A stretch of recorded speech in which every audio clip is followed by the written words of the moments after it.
Entonces hoy vamos a ver un poco sobre las resistencias para desligarnos algo con respecto a los cálculos. Mentira, igual hay que hacer cálculos, siempre hay que hacer cálculos. Pero cuál es la finalidad o qué finalidad le damos a esto es lo que nos importa. Ya sabemos cuál es la resistencia, ¿cierto?, dentro de un circuito.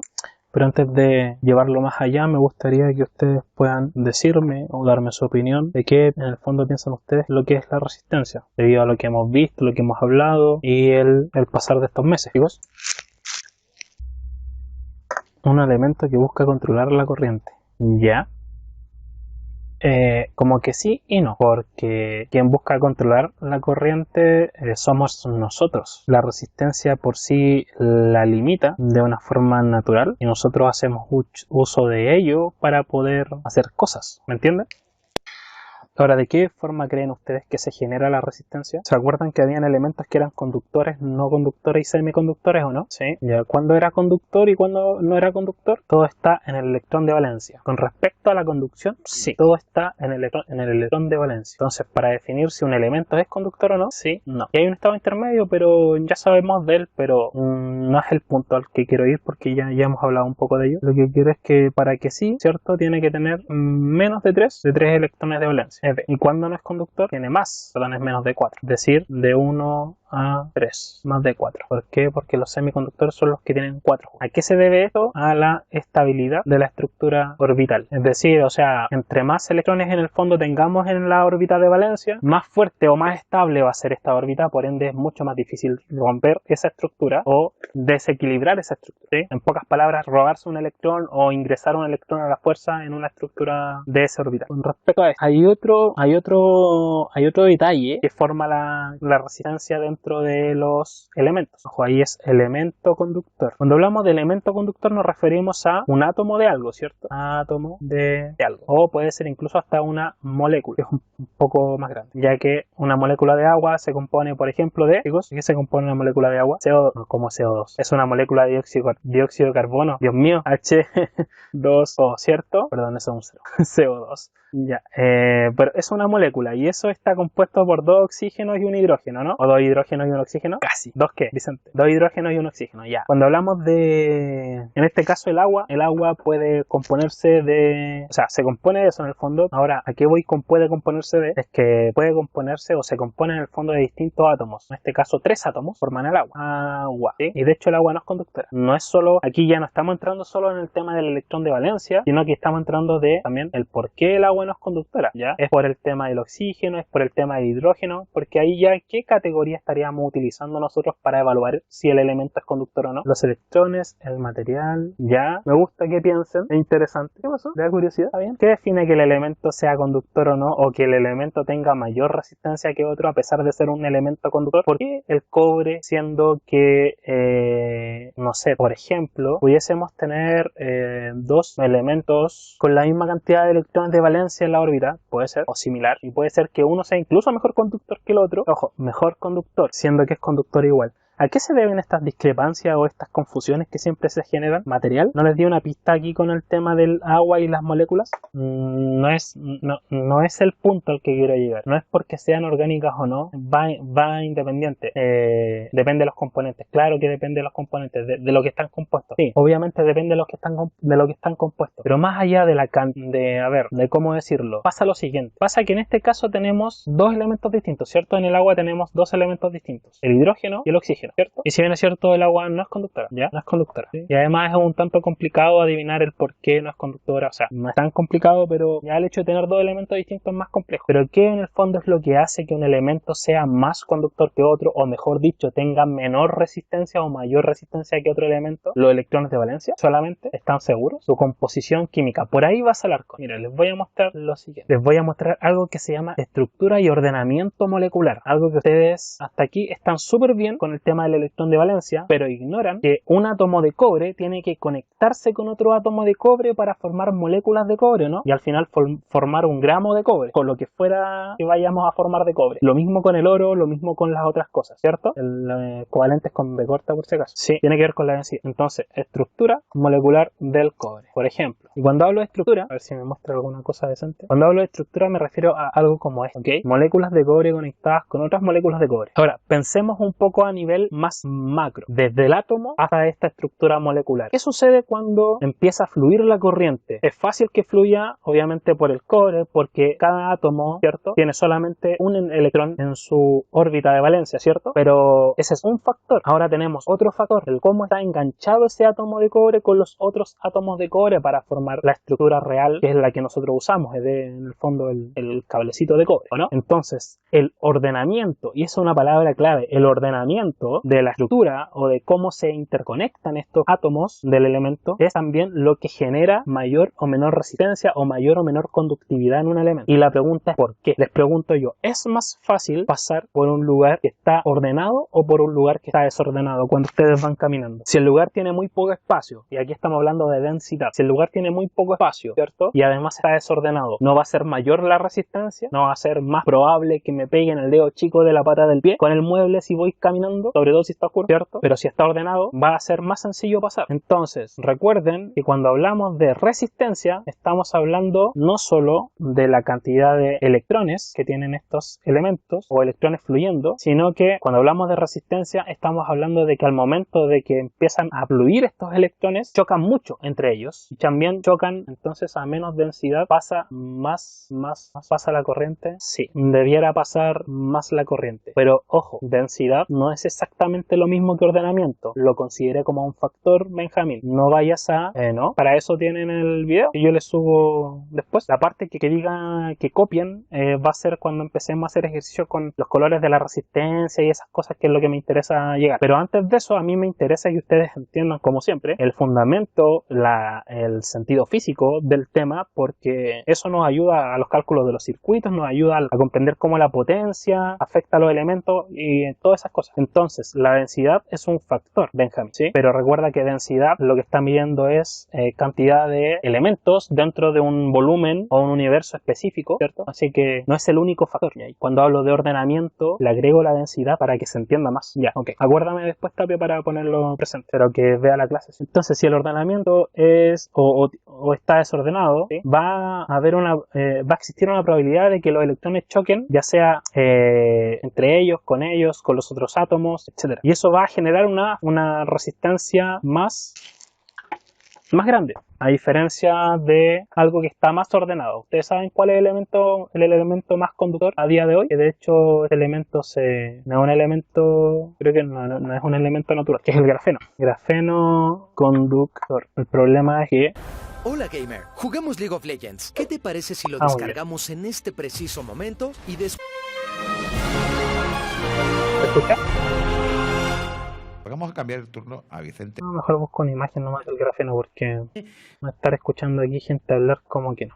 Ahí está. Ya, la estructura molecular del grafeno creo que a día de hoy es el mejor conductor. Ahora no se utiliza porque en la naturaleza se encuentra en muy pocas cantidades, por ende para crearlo es muy costoso y ustedes entienden que hay un tema de plata de por medio. Pero el ordenamiento molecular es tan heavy que los electrones pasan soplados, ¿entiendes? Es decir, fluyen derechamente. Ahora, no es que no tenga resistencia, sino que su resistencia es muy baja, o mejor dicho, su conductividad eléctrica es muy alta. Entonces, ¿entienden hacia dónde voy? Ahora, no hay una forma de saber cuándo un elemento es mejor o peor conductor si no es con estudios científicos. No hay como una forma de adivinarlo, ni nosotros como seres humanos normales medir. Eso está estudiado. Nosotros podemos entender un poco cómo es que funciona todo este tema. ¿Por qué abrí la calculadora? Ya. Dentro de los elementos tenemos algo que en algún momento vimos, y es lo que es la resistencia de los conductores, ¿sí? Dependiendo del material del cual están hechos. Cuando hablo de conductores, imagínense imagínense siempre alambres o cables, ¿ok? En este momento, de aquí hacia adelante. Entonces, si el conductor, el cablecito, el alambre, está hecho de aluminio, carbón, cobre, dependiendo de lo que esté creado, tiene algo llamado resistividad. En algún momento dimos una pincelada, pero no me quise detener ahí. ¿Por qué? Porque es, como decirlo, como no íbamos a tener clases prácticas tocando resistencias reales en ese momento, no me di cuenta que era mejor que avanzáramos con lo otro y ahora estamos retomando un poco eso. Lo que están intentando explicar es que según la estructura molecular de un elemento, la resistencia sea más grande. Sí, según la estructura molecular, exacto, tendrá mayor o menor resistencia al paso de la corriente, no solo por la cantidad de electrones de valencia. Entonces tendríamos tres factores. Tendríamos los electrones de valencia, que es el primer gran factor para definir si es conductor o no. Tendríamos la densidad atómica y finalmente lo que le da la densidad molecular. Lo que le da el toque final es la estructura molecular, el ordenamiento de ella. ¿Sí? ¿Les quedó claro? Vale. Ahora, resistencia del material. ¿Cómo calculo yo la resistencia en un conductor? La resistencia en un conductor cualquiera se calcula como el ρ, se llama ρ, es una letra griega, ya se escribe como una P así un poquito hacia el lado, ¿cierto? Por L partido en A. L es la longitud del cable o el conductor alambre. Vamos a asumir por el momento que es un alambre y no un cable. ¿Cuál es la diferencia entre cable y alambre, chicos? ¿O a qué le llamamos comúnmente cable y a qué le llamamos alambre? Claro, siempre le vamos a llamar cable a un conductor que está, no soy muy bueno para el dibujo, creado de cable, claro, y alambre es en el fondo un cilindro sólido, ya. Dentro de estos los más comunes son el NIA y acá uno dentro de los más comunes son por ejemplo el THHN o el EVA, ¿sí? Y estos se miden generalmente en milímetros cuadrados, ya sea su sección en este caso o puede ser su diámetro dependiendo de, y estos se miden también, hay una tabla para transformar los milímetros cuadrados, pero el THN se mide en AWG y este se mide en milímetros cuadrados o AWG dependiendo de la marca y dependiendo de varias cosas. AWG es una medida, por si acaso. Y entre más pequeño el número, entre más pequeño el AWG es mayor los milímetros. El que comúnmente usamos nosotros, que es de 1,5 milímetros cuadrados para las instalaciones eléctricas, vendría a equivaler a entre 12 a 14 AWG dependiendo de varias cosas, la marca. Y el de 2,5 estaría entre 12 y 10, ¿ya? Es decir, entre más a milímetros cuadrados, más bajo el AWG que tengo. Leyendo de vuelta esto. Entonces, el largo dividido en el área de la sección transversal al material por el ρ. El ρ es la resistividad específica del material, suponiendo que está a 20 grados Celsius. La resistencia de un cable, de un alambre en realidad. Nos vamos a enfocar, de un conductor, pero nos vamos a enfocar resistencia de un conductor. Nos vamos a enfocar en el alambre para no hacer el tema matemático más complejo, porque el hecho que sean varias, eso, ahí o más arriba. Entonces, esto es igual a siempre, vamos a tener aquí un alambre que tiene un largo, ¿cierto? Tiene un largo L, tiene un área, ¿cierto? Tiene un área o sección. ¿Por qué al área en los conductores le llamamos sección? ¿De dónde proviene eso? De la palabra seccionar. Cuando yo secciono algo o segmento algo, ¿qué es lo que estoy haciendo? Dividir, ¿cierto? Imagínense que tengo un cilindro, que el cable es un cilindro en el fondo, ¿sí? Y cuando yo al área o a la sección del cable le llamo sección, es porque en el fondo es como que yo tomara aquí un cuchillo, hermoso mi cuchillo, como para salir y lo cortara, ¿sí? Lo cortara de forma transversal, o sea, es decir, completamente, si el cable fuera así, le pegara un corte lo más recto posible y en el fondo lo que voy a tener yo es la sección transversal de mi cablecito, ¿o no? Ahora, si yo tengo, como eso es un círculo, ¿cierto? Si yo tengo el diámetro o el radio, puedo también calcular la sección de ese elemento. Se supone que el cable es igual tanto en esta parte como hacia el final. Es decir, tiene el mismo grosor o la misma sección desde donde inicia hasta donde termina. ¿Estamos claros? Eso es sección. Entonces ahí tenemos dos elementos y el tercer elemento es eso. Eso se llama ρ y esto es la resistividad específica del material. ¿Ya? ¿Qué obtenemos con estos tres parámetros? Es la resistencia del conductor, que por más pequeña y por más que la ignoremos cuando hacemos cálculos, ¿cierto? Cuando hacemos cálculos asumimos que el conductor no tiene resistencia, pero la tiene. Solo que como es pequeña, ¿qué hacemos? Un concepto importante, la despreciamos. Despreciamos generalmente la resistencia, de los conductores. ¿Por qué la despreciamos? Si estaban atentos a lo que estaba diciendo. ¿Por qué despreciamos la resistencia de los conductores? Porque es chica. Eso porque es pequeña. Ahora, cuando hablamos de los conductores, por ejemplo, de las líneas de transmisión, es decir, las líneas que nos traen la corriente de donde se genera esta hasta acá, la resistencia no es tan baja. Hablamos de kilómetros y kilómetros de cable. Y ahí no es tan baja la resistencia del elemento. Ahí tenemos que considerar. Pero igual sigue siendo pequeño. No por ello no tenemos que saber cómo se calcula. Siendo en el fondo entonces que la resistencia del cable es igual a ρ por el largo dividido en el área o la sección. De hecho en algunos lados lo pueden encontrar como S. Largo, sección o área. Y ahí es cosa de saber multiplicar bien nomás los números. No es tan complejo. Vamos a hacer un solo ejercicio para poner en práctica nomás y que no quede en la nada a nivel de ejemplo. Entonces voy a...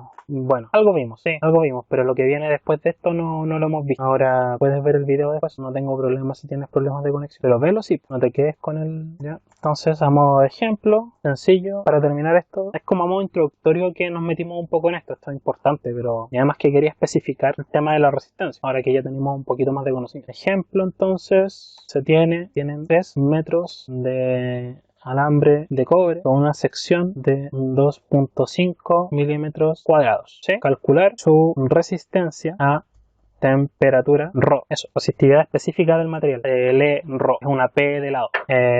Si quieren les mando el PDF después por el interno si o les urge, o subo igual. Ok. Ya, ¿qué parte? Aquí no hay de qué.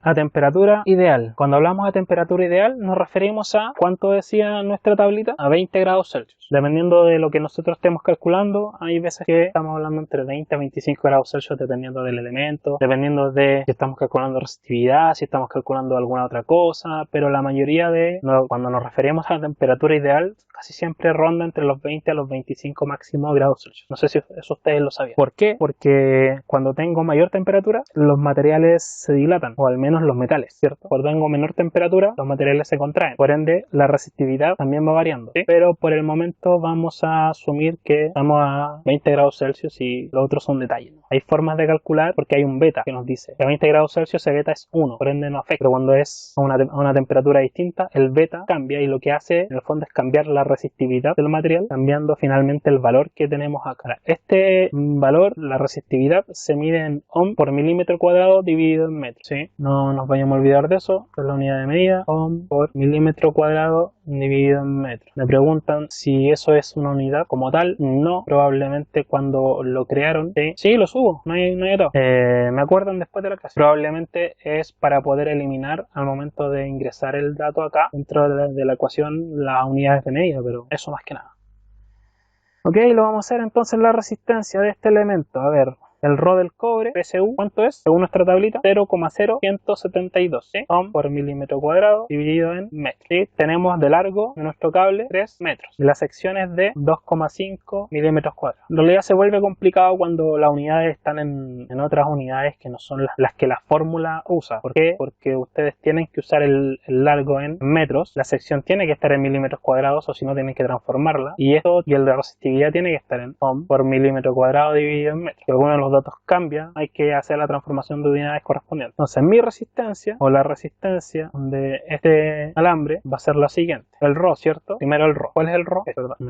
Ahora sí, esto es el ρ. 0,0172 ohm por milímetro cuadrado dividido en metro, ¿sí? Aquí tenemos el ρ. Por ¿cuánto es el largo? 3 metros. L dividido en 2,5 milímetros cuadrados. ¿Qué es esto? Sección o área, ¿sí? 0,0172 por 3 dividido en 2,5. Tenemos una resistencia de 0,2064. La resistividad del material del cobre a 20 grados Celsius. ρ, resistividad específica del material, en este caso a 20 grados Celsius, según la tablita. Estas tablas las pueden encontrar hasta en Google Imágenes, hay de todo. Incluso la resistividad de elementos que no... Acá está la del cobre. De elementos que no son... que claramente no tienen conductividad, es decir, que no conducen, pero igual tienen resistividad y se pueden medir, por lo que va a ser muy grande.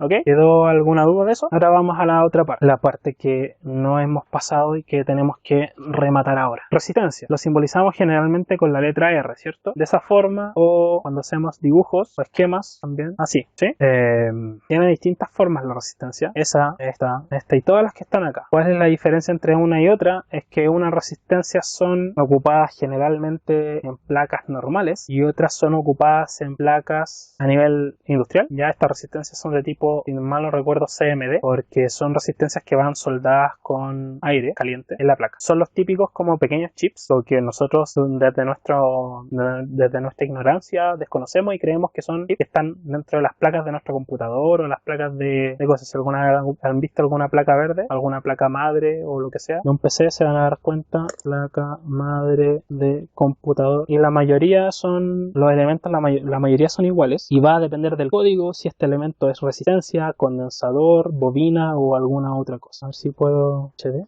Ya no sé si alcanzan a ver, sí. Hay distintos elementos, ¿ya? Y depende del código en el fondo, si es resistencia o es alguna otra cosa. Puede ser regulador de voltaje, pueden ser varias cosas, ¿sí? Y están las otras resistencias que son las que nosotros utilizamos en el laboratorio o allá en Duoc, que son estas, ¿sí? Lo que ustedes tienen que conocer dentro de estas resistencias, que son las que usamos generalmente, que existen, bueno, fijos y variables. Dentro de las resistencias fijas tienen un código de colores. Si se pudieron fijar, tienen de 3 a 4 colores, incluso en algunos casos más, dependiendo de la resistencia, pero la mayoría a nivel estándar tiene esa cantidad de colores. 3 colores y el último que indica tolerancia. Después vamos a especificar un poco más eso. Voy a dejar abierta esa imagen, eso también. Eso está en el PPT, pero ustedes saben que el PPT es material hecho por la escuela y les faltan algunas cosas. Ok, internamente así son. No sé si se alcanza a ver. Tengo 2 conductores que salen desde la resistencia, la banda de colores por fuera, pero por dentro estos conductores llegan, no sé si se alcanza a notar, llegan y se tocan, están soldados se supone, con un pedazo de material de carbono, ¿ya? Es decir, el valor resistivo que se muestra afuera nos está indicando el valor resistivo de ese pedacito de carbono. No carbono como tal, ¿ya? Me refiero no carbón como el que uno hace en la casa.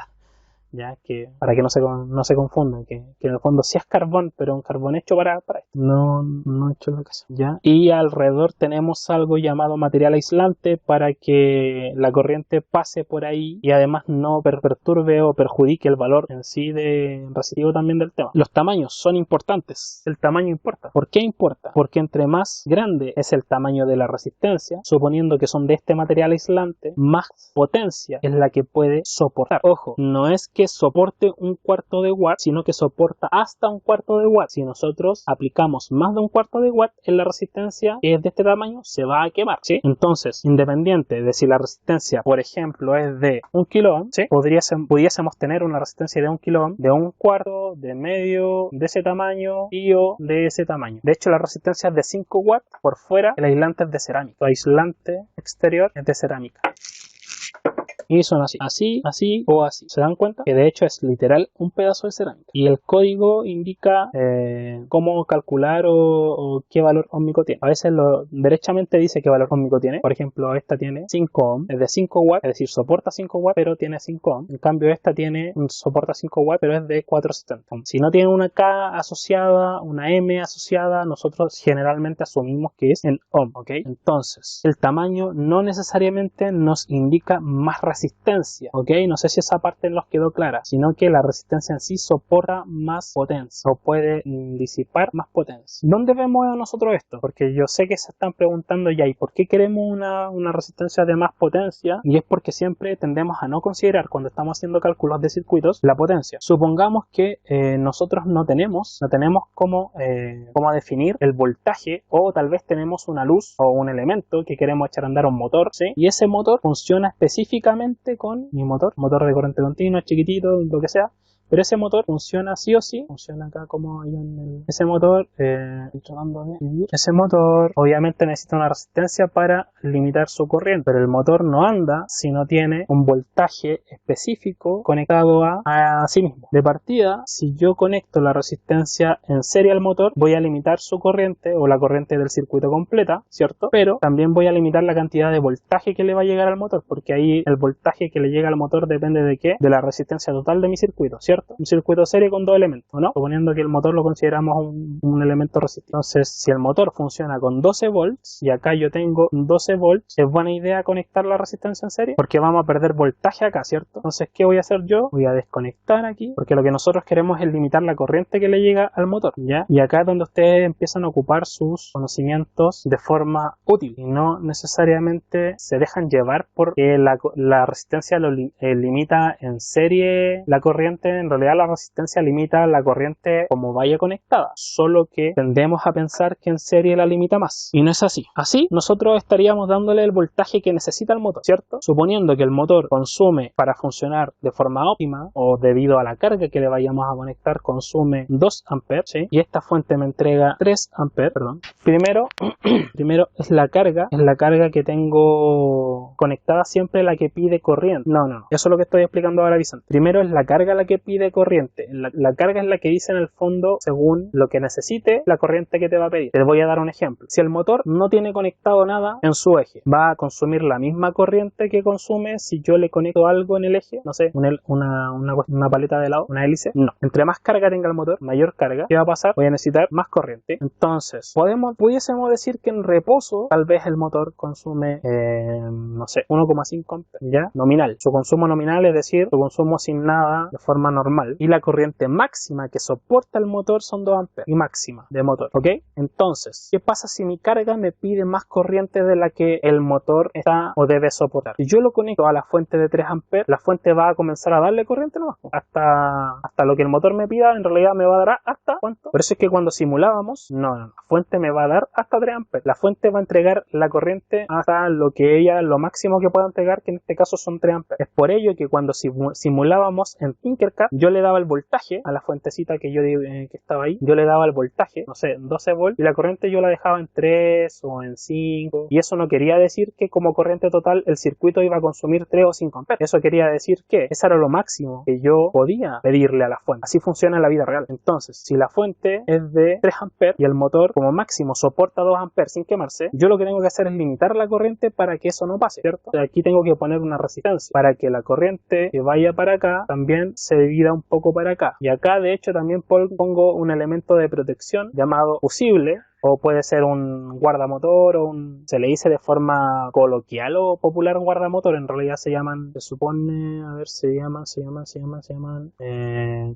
termomagnético, pero no el disjuntor termomagnético, sí, relé termomagnético a los motores de corriente alterna. Relé térmico o termomagnético son mejores los termomagnéticos porque tienen doble acción, térmica o magnética, igual que los que no recordaba en este momento el nombre. El fusible, la pega que hace es que se quema. Se supone que uno pone un fusible para que máximo pasen 2 amperes por ahí y se quema, pero en caso de la resistencia igual está haciendo su pega para que no fluya tanto, e incluso podríamos hasta agregar una resistencia acá también, limitando la corriente máxima del circuito, ¿cierto?, a 2 amperes. Ojo, suponiendo que también va a haber una pequeña caída de tensión y que el motor podría funcionar teóricamente tal vez con 11 volts o con 11,5 volts, y eso no afectaría su rendimiento. ¿Se entiende? Entonces no es llegar y conectar algo, no es sencillo proyectar un circuito. Necesitamos conocer conceptos de potencia. ¿Por qué? Porque la corriente que se va a ir por esta resistencia o la corriente que se va a ir por esta resistencia es, digamos que es un amper, la corriente que se va a ir por acá, por la resistencia de acá, ¿sí? R2 le vamos. Y por R2 se va a ir un amper. Así estoy hablando así como a nivel muy básico, a nivel garrafal, pero supongamos que por ahí se va a ir un amper. Esta resistencia de partida ya podemos saber por ley de Ohm cuánto debería ser la resistencia, ¿no? R2, para que pase un amper por ella, tiene que ser 12 volts dividido, porque eso es lo que estoy aplicando yo. Bueno, voy a borrar ahí la R de arriba para no confundirnos. Ahí, R2 dividido en 1 amper, eso es lo que va a pasar por ella. ¿Cuánto va a ser el valor de R2? 12 ohm. Me basta con llegar y comprar y chantar aquí una resistencia de 12 ohm y estamos listos. Exacto. Teóricamente hablando, esta resistencia tendría que ser de 12 ohm, pero también a su vez tendría que aguantar ¿cuántos watts? ¿Cómo calculo la potencia que va a pasar por esa resistencia? Potencia en R2. ¿Cómo es la potencia? No era V por I. ¿Cuánto es el voltaje de la resistencia? 12 volts. ¿Cuánto es la corriente de la resistencia? 1 amper. ¿Cuánto es la potencia? 12 watts. ¿Ustedes se dieron cuenta el tamaño de la resistencia que me aguantaba 5 watts, ¿cierto? Miren, ni siquiera sé si hay resistencias de 12 watts. No me quiero imaginar el tamaño que tiene que tener esa cosa. Si es que existe, puede ser que existe.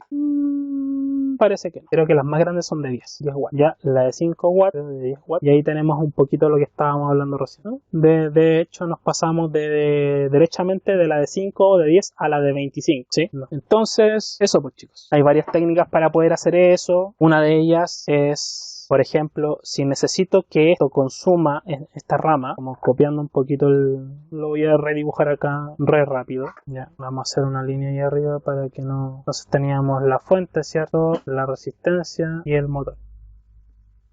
a 12 volts, tiene que ser 12 volts de 2 amperes máximo, esta entrega 3 amperes, y esta es nuestra resistencia que nosotros le pusimos de nombre R2. Entonces habíamos dicho que R2 al despejarla era, si nosotros derechamente queríamos dejar que 1 ampere se fuera por este lado, era 12 volts dividido en 1 ampere, y esto era una resistencia de 12 ohms, ¿sí? Y por ende una potencia en R2 de por I, 12 volts por 1 ampere, 12 watts. Hay varias formas de resolver este problema. En el fondo, la que yo haría sería poner en serie, que el lápiz se me desconectó y ahora parece que se pegó la aplicación. Sí, se pegó. Dame un segundo. Lo que yo haría para solucionar este tema, así como muy a la ligera, muy a la rápida, y es para que ustedes se hagan una idea. Primero, si esto se mantiene así, yo no puedo modificar los 12 ohms, porque si modifico los 12 ohms, voy a modificar la corriente y yo no quiero modificar la corriente, porque eso es lo que yo quiero limitar. Bueno, chicos, entonces puedo hacer uso de un viejo truco, ¿sí? De un viejo truco en donde puedo poner 12 resistencias que aguanten 1 watt cada una, en serie. No dibujé 12 ya, pero es para que se hagan la idea. De 1 ohm, 1 watt. 1 ohm, muchas gracias. O hacer la combinación que ustedes quieran. Y eso tiene que sumar 12 ohms y a la vez también tiene que sumar 12 watts. Porque en el fondo, ¿qué es lo que va a, o lo que debería, ¿sí? ¿Qué es lo que va o debería soportar? Primero, tener 12 ohms y soportar 12 watts, en el fondo es esta parte que está conectada, A y B, ¿no? Y para eso podemos hacer una mezcla de varias resistencias que tengamos a mano o que se nos ocurra. Una mezcla en serie o en paralelo, pero la cosa es que entre A y B, yo tengo que conectar equivalentemente una resistencia que aguante 12 watts, que sea de 12 ohms, su valor resistivo equivalente. Y ahí ustedes pueden hacer una mezcla que ustedes quieran, con un circuito mixto incluso, y al final va conectado a su motor entre los puntos A, B. ¿Se entiende? Ahora entienden un poco de dónde vienen las mallas y de dónde vienen los circuitos mixtos y por qué no necesariamente llegamos y le chantamos una sola resistencia a la carga, a menos que sea un LED, para el cual ya se sabe como un cálculo súper sencillo para el tema del LED. Pero para los motores o las cargas que tienen corrientes variables no es tan sencillo. ¿Se dieron cuenta? Es un tanto más complejo. Bueno, vamos a continuar. El símbolo de resistencia variable, sí, existen resistencias que le podemos variar el valor, pero dentro del rango que la resistencia tiene, ¿ok? Son llamados potenciómetros o resistencias variables, ¿sí? Estos potenciómetros generalmente se suelen caracterizar por tener 3 terminales o 3 patitas y una perilla o un tornillo. En realidad no es... Sí, es un tornillo, paleta o cruz con el que podemos girar para poder variar la resistencia. Como se pueden dar cuenta en el dibujito, en el esquema acá, sirven para potenciar las luces. ¿Potenciar las luces? ¿A qué te refieres, CDCA? ¿Tú te refieres para variarle la intensidad a la luz? En corriente continua eso es un poco más sencillo. En corriente alterna eso es un poquito más complejo. Si bien es cierto, se usa, pero no directamente, por lo que hablábamos recién. Si la luz usa 100 watts, ¿tú crees que le podemos conectar un potenciómetro que aguante 100 watts?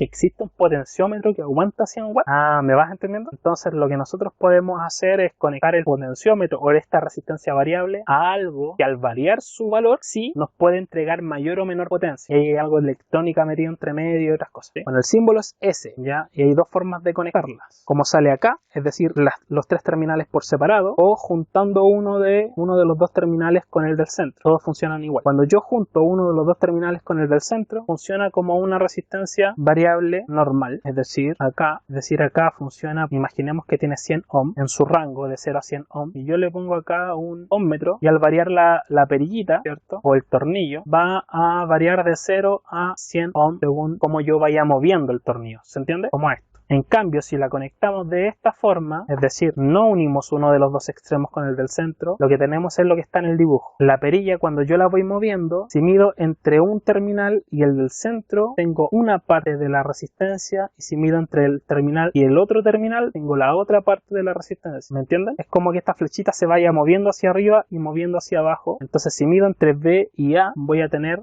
no sé, 60, 70 ohm. Por ende, si mido entre B y C, voy a tener 30, es decir, la resistencia restante, ¿sí? En cambio, cuando yo hago esta conexión, cuando yo hago la conexión esta con realimentación, simplemente va a variar de 0 a 100, si es que es de 100 ohm. Entonces, midiendo acá, yo si la pongo en 50, va a tener 50, y ya no hay un punto centro en donde simplemente va a tener 50. En cambio, en este tipo de conexión, va a tener 50 en esta parte y va a tener 50 en esta parte. ¿A qué te refieres con variar más? Ah, sí, no, esto es solo un ejemplo. Hay resistencias de 500 kilos, de 1 mega, o sea, potenciómetros, perdón. Hay distintos tipos de potenciómetros. Ahí tenemos algunos. ¿Ya? Esto es re importante.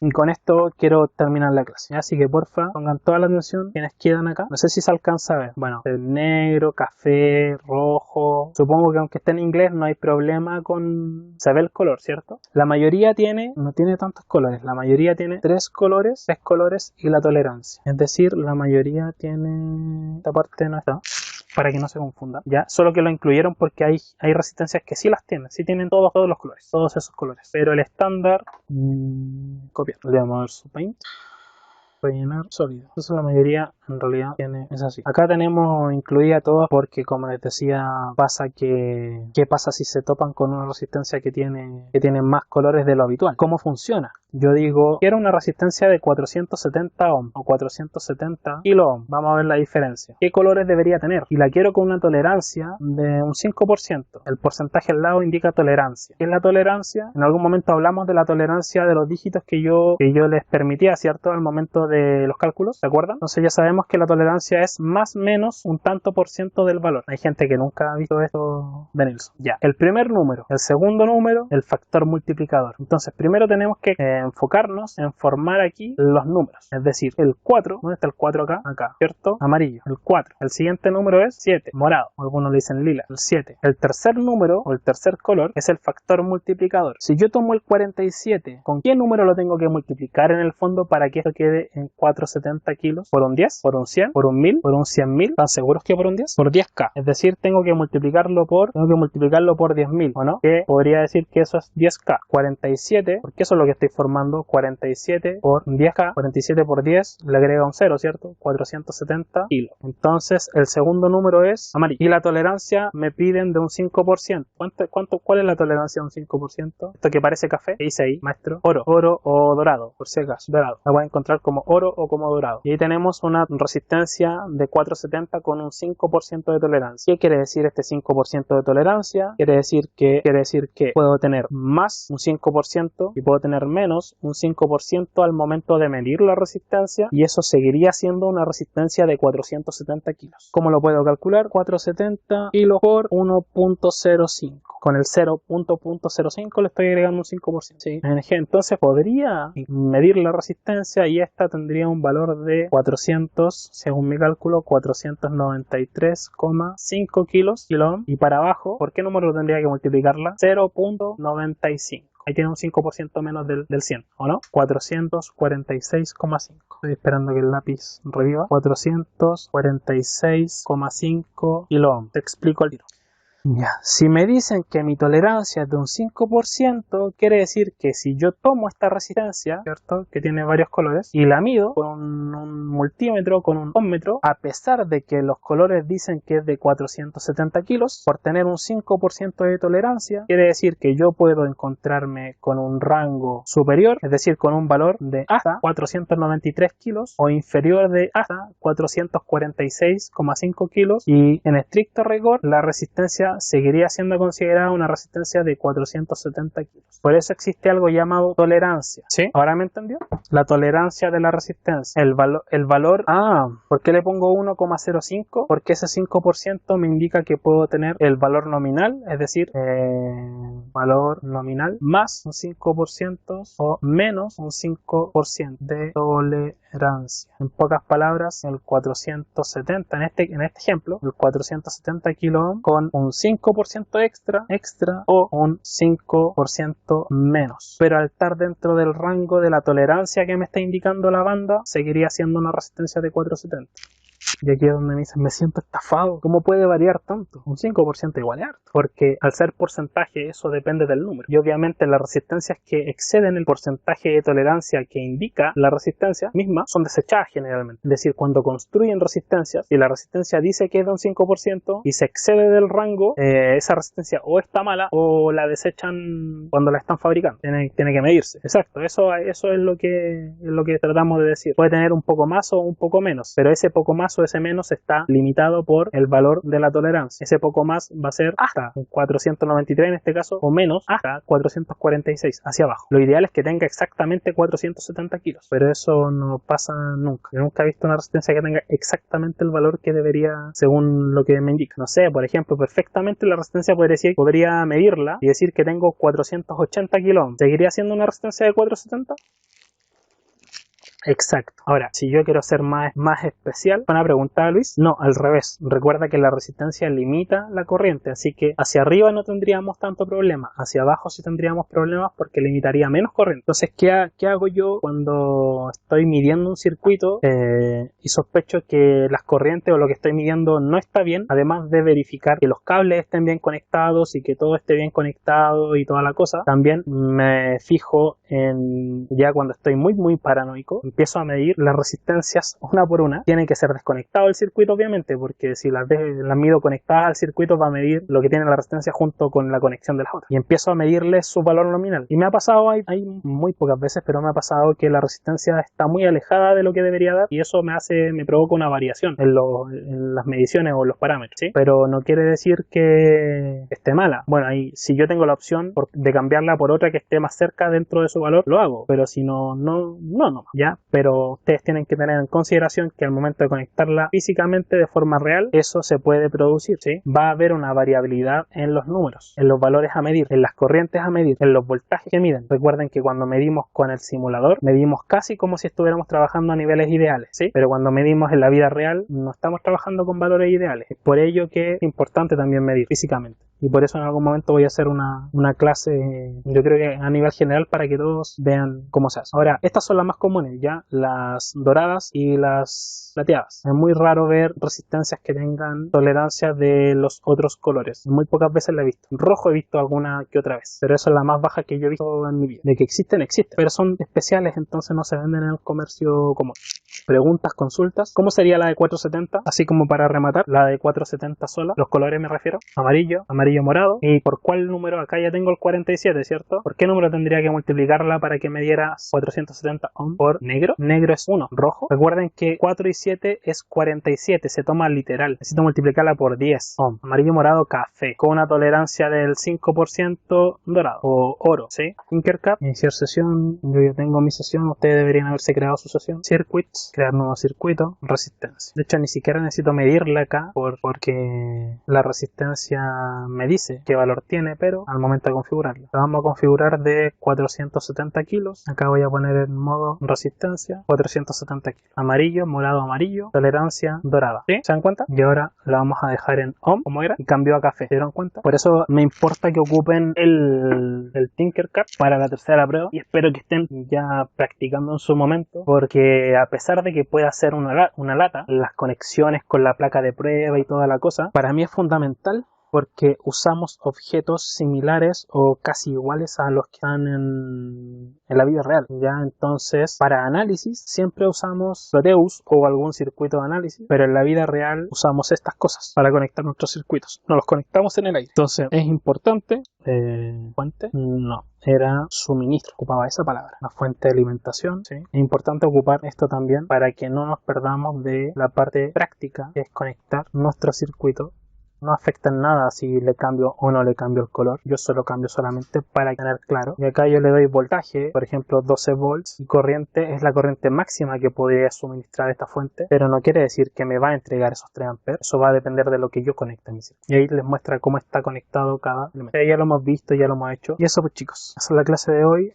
Yo creo que mañana estoy organizando qué es lo que vamos a ver mañana en la clase práctica, los de la sección 11 o el jueves de la sección 12. Así vamos a seguir el resto de la semana. Probablemente les tire alguna tarea para que puedan practicar en lo que se viene en la prueba del día del mes. Así que todos los que no se han puesto al día en esta semana, en la recta final, saben que tienen que hacerlo. Ya no hay vuelta atrás. Y eso, alguna duda, alguna consulta, voy a dejar de grabar yo acá